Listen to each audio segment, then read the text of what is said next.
अक्सर आपने जिया साली और देवर भाभी के मजाक तो सुने होंगे।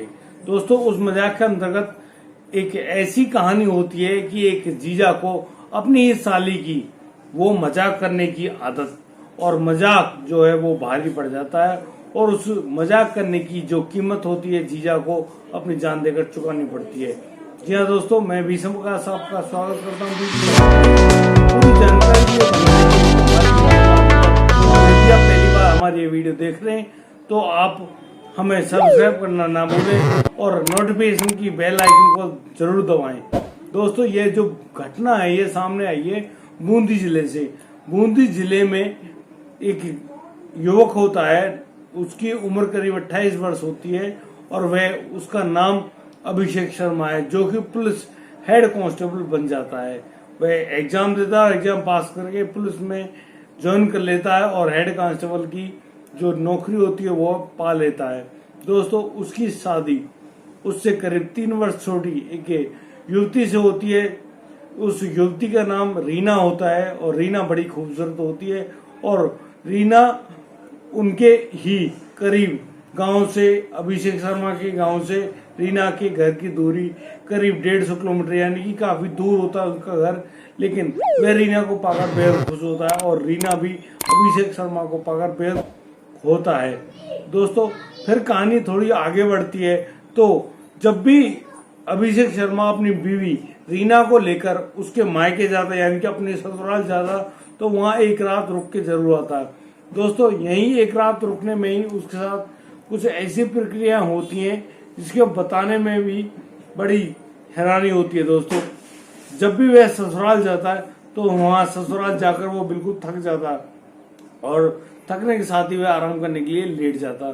दोस्तों, यहाँ पर जब उसकी एक साली, जो कि मामा की लड़की है रीना की, उसका नाम श्यामा होता है, और श्यामा यहाँ पर अपने जीजा के साथ काफी मजाक करती है। उस मजाक के सिलसिले में पता नहीं चलता कि कब दिन गुजर जाए कब रात गुजर जाए, तो वो जीजा साली आपस में बातचीत करते, और इसी बातचीत करने में और भी कोई आदमी कुछ नहीं कहता, क्योंकि जीजा साली के इस प्रकार के मजाक अक्सर होते रहते हैं। दोस्तों, इसी बात को कोई भी आदमी रोक टोक नहीं पैदा करता कि ये आखिर क्यों हंसते हैं, क्यों इतनी बातें करते हैं। फिर एक दिन रात को जब रीना अपने घर गई हुई थी तो वह रात को सो रही होती है, तो उसको कुछ फुसफुसाने की आवाज सुनाई देती है। तो वह गौर करके देखती है आखिर यहाँ हो क्या रहा है। तो वह अपने बिस्तर से उठकर जब कमरे से बाहर जाकर देखती है तो वह देखकर हैरान रह जाती है कि अभिषेक शर्मा और श्यामा एक बिस्तर पर संबंध बना रहे होते हैं। यहाँ पर दोनों के दोनों निर्वस्त्र हैं, और जो श्यामा है वो नीचे लेटी हुई है और उसके ऊपर अभिषेक शर्मा सवार है। दोस्तों, इस बात को देखकर, इस घटना को देखकर जो लड़की होती है रीना, वह चुपचाप अपने बिस्तर पर आकर चुप सो जाती है। और दोस्तों, जैसे ही सुबह होती है वह बहुत ज्यादा शोर मचाती है और रोती है, चिल्लाती है, कहती है कि अभिषेक शर्मा बेहद गंदा और बेवकूफ इंसान है, वह मुझे लगातार धोखा दे रहा है, वह मेरी बहन के साथ ही इस प्रकार के संबंध बना रहा था, अब मैं इसके साथ कोई संबंध नहीं रखना चाहती। दोस्तों, यहाँ पर जब रीना के परिवारजन उसको समझाते हैं, कहते हैं कि बेटी ये अभिषेक की पहली गलती है, इसको तुम माफ कर दो, क्योंकि अभिषेक शर्मा भी बड़ा हाथ जोड़ जोड़कर रीना से माफी मांग रहा होता है और कह रहा होता है कि वह उसको माफ कर दे, वह कभी भी जीवन में ऐसा कोई कदम नहीं उठाएगा। वह इसलिए ये कदम उठाया कि खुद श्यामा उससे यह बात कह रही थी। दोस्तों, इस बात को सुनकर अब रुकने का नाम नहीं ले रही थी रीना, और कहती है कि तुम सीधा घर चलो, यानी कि अभिषेक शर्मा के घर। अभिषेक जब अपनी पत्नी रीना को रास्ते में लेकर आ रहा होता है तो वह बार बार 100 कसमें खा रहा होता है कि वह अब कभी भी अपनी साली से बातचीत, यानी कि वह अपने ससुराल तक नहीं जाएगा। वह कसम वादे खाता है कि वह कभी भी ऐसा कभी भी किसी के साथ भी नहीं करेगा, उसको आप माफ कर दो। दोस्तों, जब यह बात होती है तो रीना यकीन कर लेती है कि अभिषेक शर्मा सच बोल रहा है। दोस्तों, यहाँ पर जब अभिषेक शर्मा के पास कुछ दिनों बाद श्यामा का फोन आता है तो अभिषेक शर्मा खुद को नहीं रोक पाता है और वह फोन पर बातचीत करने लगता है। दोस्तों, इसी फोन पर बातचीत करने के तहत वो लोग फिर कहीं मिलने का प्लान करते हैं और उस मिलने के प्लान के तहत वो लोग एक ऐसी जगह जहाँ पर कोई नहीं जाता उनको सुनिश्चित करते हैं मिलने के लिए और फिर वहां पर अवैध संबंध बनाए जाते हैं। दोस्तों जब ये बात चल रही होती है तो एक दिन रीना उसके फोन को पकड़ लेती है और फोन में कॉल डिटेल्स को देखकर यह सोच रही होती है कि तुम अभी भी नहीं माने, और वह अभिषेक शर्मा से झगड़ कर बैठती है और कहती है कि अभिषेक मैंने तुम्हें पहली गलती होने पर माफ कर दिया था लेकिन तुमने मेरी यह बात नहीं मानी और अब मैं तुम्हें छोड़कर जा रही हूँ, मुझे तलाक चाहिए।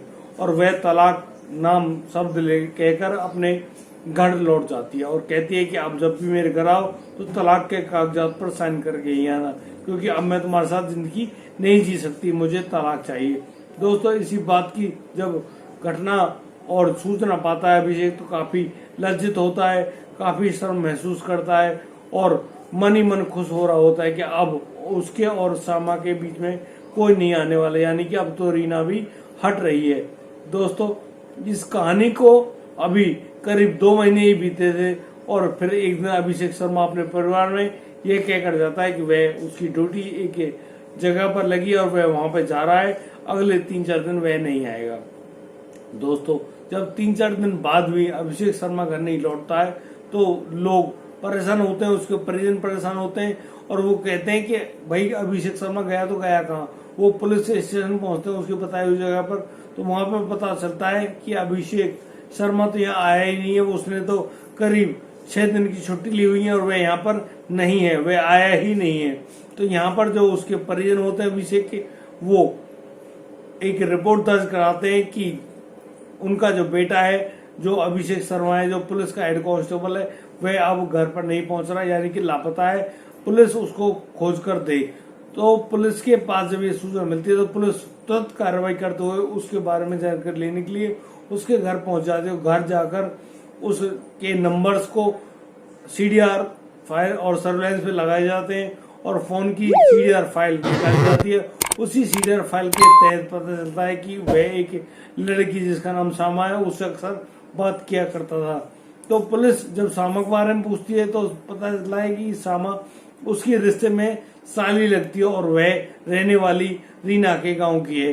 तो वह जब पुलिस रीना के गांव पहुंचती है तो वहां पर सामा से बातचीत करती है, तो सामा की बातों से पुलिस संतुष्ट नहीं होती है और उसको कोई सुराग भी नहीं मिलता है।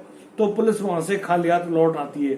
पुलिस के खाली हाथ लौट आने पर जब सामा के फोन की भी कॉल डिटेल्स और सीडीआर फाइल निकाली जाती है तो पता चलता है कि यहाँ पर एक और व्यक्ति है जिससे सामा अक्सर बात किया करती थी और उस आदमी का नंबर नावेद है।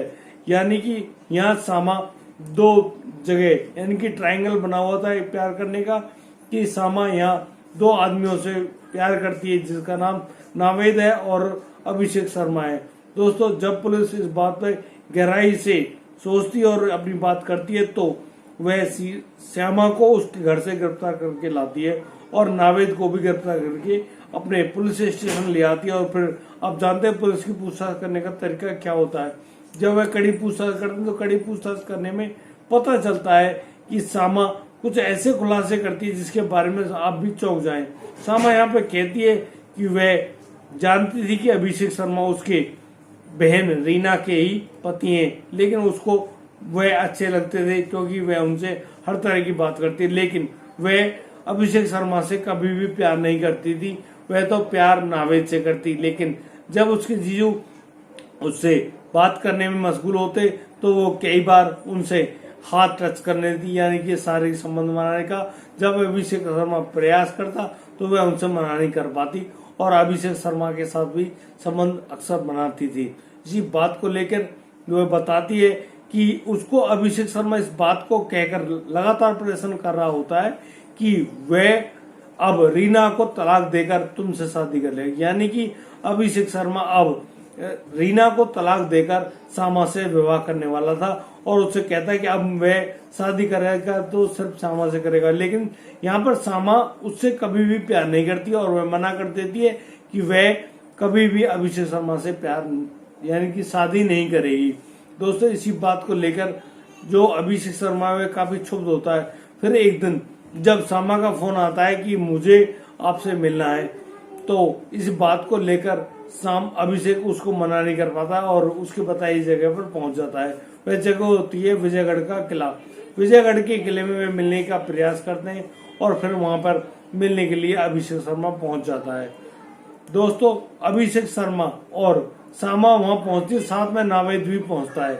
नावेद वह लड़का जो कि सामा से असलियत में प्यार करता था और उसको पता चल गया था कि अभिषेक शर्मा सामा से शादी करने वाला है और उसके साथ शारीरिक संबंध बनाने वाला है। जब अभिषेक शर्मा अपने कपड़े निकाल रहा होता है, यानी कि उसके साथ होता सामा के, तो पीछे से आकर नावेद एक मजबूत पत्थर उसके सर में दे मारता है और उस पत्थर की वजह से ही उस लड़के अभिषेक शर्मा की मौत हो जाती है।